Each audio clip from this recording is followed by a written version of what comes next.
Like you, they want younger guys. If I was in my prime, you putty, like putty in my head. Oh, really now? If I was 34 years old, I'd show up in India. Oh, yeah. Call you up and go, come over. I'm in India. Would you like to have dinner? Okay, you know what? I think I should go to sleep now. No, I said if I was 34 or 40. Dirk, it's been a very hard, long day. I know. I'm trying to make it easier. Oh, that's so sweet. Well, that would be the thing to do. That's what you do. That's what you do. You know, I think the girls are also upset that I get along with you guys. If you like a woman, you want a woman, you find a woman that's doing it, you get it. You get it. You don't always get what you want, Dirk. You always get what you deserve. Oh, don't say that. I've had a long day. That's the I've truth. had a long day. That is cruel. No, that's not. That's the truth. I say that all the time. It's in my book. In my book, Confessions That's my of a Con, most which I'm famous going to line. get you a copy of. You always get what you deserve. You always get what you. I've gotten so much trouble. I wrote it in my book, and I've just been You've taken. written a book? I've written 2 books, but Really? but yeah. About what? What was the Autobiographies. subject? Both of them are autobiographies. Oh, really? One is about. They're both autobiographies. One starts. It's about my childhood, growing up in Montana, and then getting. He said this book is about taking use of self-reliance, about people being responsible for their own health rather than just waiting for a doctor to do it. And he would give it to patients. He says, read this.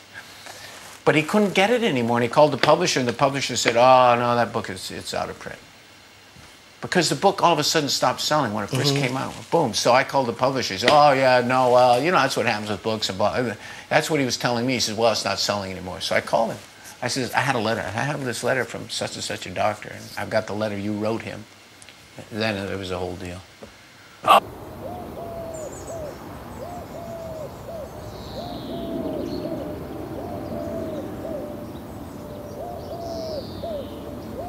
Burned them. He burned them all. Burned all the copies. Well, he could. He owned them. The publisher owned them. But I said, I'll buy them back. You know, I wanted to buy back the 10,000 copies, and I was going to, like, I don't know. And he burned them. So then there was about a year, and then another publisher picked it up. And then Putnam Penguin picked it up. And now it's with a 4th. So it's been in print since '87. It's had a story. It's still out there. I still have letters. I get letters every week from people saying thank you for the book, which is nice, which is good. Good. Yeah. It's funny and irreverent, but it's a what do you call it? Inspirational. It's kind of a guide for people who want to make severe changes in the way they feed themselves.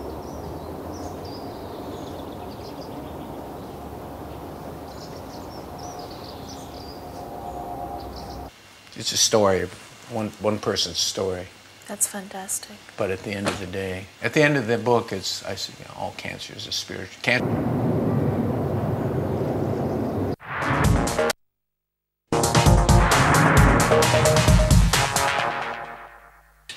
You're lucky. Know people. I've had people that I have letters from people that were like given 6 weeks, and they're still living. So I don't. Doctors That's orthodox mentality. Oh, we know the stages. There's first, second, third. It's like saying, okay, I'm going to have my career till I'm 31. Then I'm going to meet the perfect guy. Then I'm going to have 3 kids, and then I'm in this stage of my life. You're scaring me. Cancer's not that way. Cancer can go 1 to 4, can go, or it can go. So, I mean, that's my opinion. But I don't know what stage. I guess I don't know. I was at the stage where they're going to castrate me, whatever stage that is. Orchiectomy. It's called orchiectomy.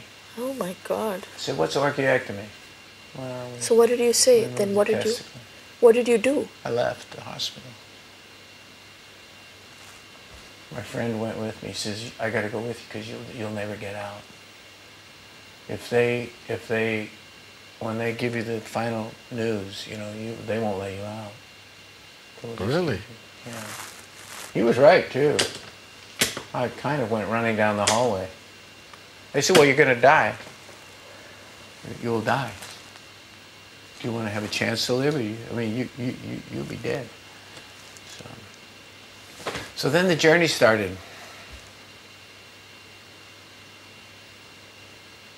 Took a walk on the beach. Mm-hmm. Said, okay. And you but weren't I'd been studying. You weren't married that time? No. I didn't get married till I was 43. Really? Yeah. Yeah. I was never going to get married, never have children. That was not for me. Now I understand why all this is so special to you. Now I know why you love your kids so much. Oh, sure. Ah, there's a history. Yeah. Well, I had it all kind of, and I loved my life. You know. And that's a fantastic story, Dirk. Mm-hmm. I met this girl. So thank goodness, what I would have missed. Oh my God, I think about that. That's why, when I did it with my wife, I trust women's instincts about that. I've always offered up. I did to her. In the home. I never. It was her, and big decisions. I would certainly listen to feminine instincts about things. Oh, we agreed we wouldn't have children. Really? Yeah. And then she got pregnant. But part of me just said, oh, okay. Then I got so into it. My second book.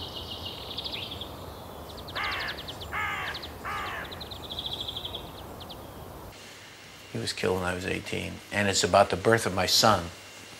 And they were both traumatic. And they both took place. They took place over a Saturday. He was killed on a Sunday. So I tell these two stories, and going back and forth. But the birth was a home birth with a midwife. Really? I had 43 hours of labor. 43 hours, mm-hmm. And ended up in the emergency room of Cedars-Sinai in Beverly Hills. Mm-hmm. With George. Bless his heart. Yeah, that's why, you said life is full of surprises. Yeah, it certainly is. Because I knew once again, I wanted to have an all-natural birth. And I studied, I was prepared to deliver the child if worse came to worse. That's how well-schooled I was. But it's not difficult. And we had difficult. This fabulous midwife, and it started. I woke up on a Friday night at midnight. She woke me up and says, actually, I was writing. I was up writing late. And then she says, honey. So, it's funny. There's a wild story. But finally, this child wouldn't be born. So then you had to go to the hospital. I put her in my car on a Sunday evening, February 28th. Raining so hard.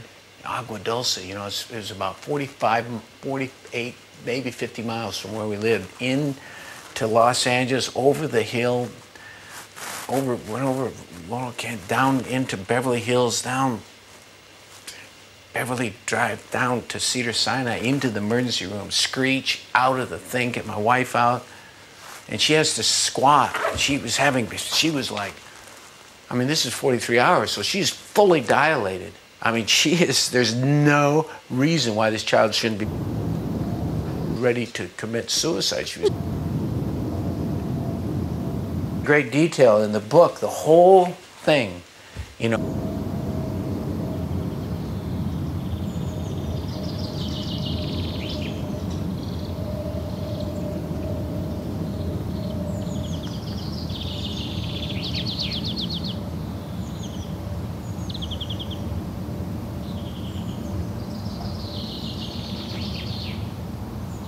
We did the same way, and it was perfect. Oh, man. That's how brave she was. Yeah, she had to be brave. Second child, 8 hours of labor. And you want to know something? Those two children, their birth totally reflects their personality. The other one is, here I am. The other one's, So here's the funny thing. After